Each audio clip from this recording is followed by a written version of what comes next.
കന്യാസ്ത്രീമാരുടെ ജാമ്യത്തിനായി അരയും തലയും മുറുക്കി ഇറങ്ങിയ ബി.ജെ.പി. സംസ്ഥാന നേതൃത്വത്തിനെതിരെയും സംഘപരിവാർ സംഘടനകളിൽ പടയൊരുക്കും. കുറ്റവാളി ആരെന്നും അല്ലെന്നും ഇനി രാഷ്ട്രീയ പാർട്ടി നേതാക്കന്മാർ തീരുമാനിക്കുമെന്നാണ് സംഘപരിവാർ മാർഗദർശിയായ സ്വാമി ചിദാനന്ദപുരിയുടെ പരസ്യ വിമർശനം.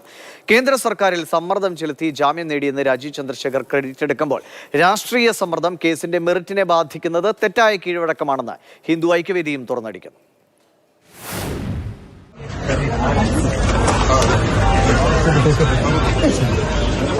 ഒരു വശത്ത് കന്യാസ്ത്രീമാരുടെ ജാമ്യം രാജീവ് ചന്ദ്രശേഖരന്റെ ശ്രമഫലമായിട്ടാണെന്ന് കെടുത്തെടുക്കാനുള്ള ബി.ജെ.പി. നേതൃത്വത്തിന്റെ നെട്ടോട്ടം. മറുവശത്ത് ബി.ജെ.പിയും ക്രൈസ്തവ പ്രീണന നിലപാടിലെത്തിയെന്ന സംഘപരിവാർ സംഘടനകളുടെ രോഷം തിളയ്ക്കുന്നു.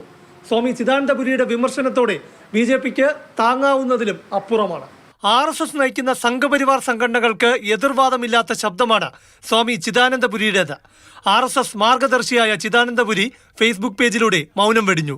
അതും മതപരിവർത്തന മനുഷ്യക്കടത്ത് കേസുകളിൽ മലയാളി കന്യാസ്ത്രീമാർക്ക് ജാമ്യം കിട്ടി പുറത്തിറങ്ങിയപ്പോൾ ബി.ജെ.പി. സംസ്ഥാന അധ്യക്ഷൻ നേരിട്ടെത്തി സ്വീകരിച്ച അവസരത്തിൽ നമുക്കിനി പോലീസും കോടതിയും വേണ്ട, വോട്ട് പ്രതീക്ഷിക്കുന്ന രാഷ്ട്രീയ പാർട്ടി നേതാക്കന്മാർ തീരുമാനിക്കും ആര് കുറ്റവാളിയാണ് ആരല്ല എന്ന്.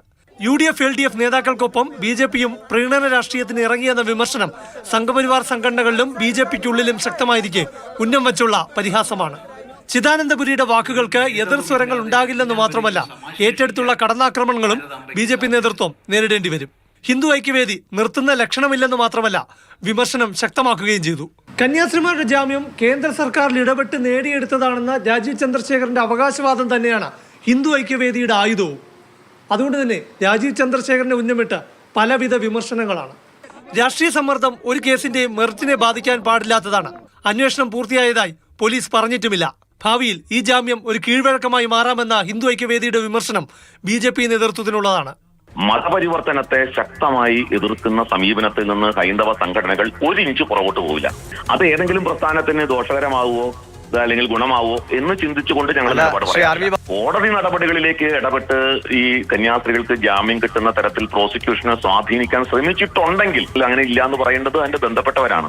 വോട്ടിനായി മുട്ടുമടക്കാത്ത രാഷ്ട്രീയക്കാരുണ്ടെങ്കിൽ കേരളത്തിലെ ക്രിസ്ത്യൻ സ്ഥാപനങ്ങളിലെ മനുഷ്യാവകാശ ലംഘനങ്ങൾ അന്വേഷിക്കണമെന്നും ഹിന്ദു ഐക്യവേദി നിലപാട് ഘടിപ്പിക്കുന്നു.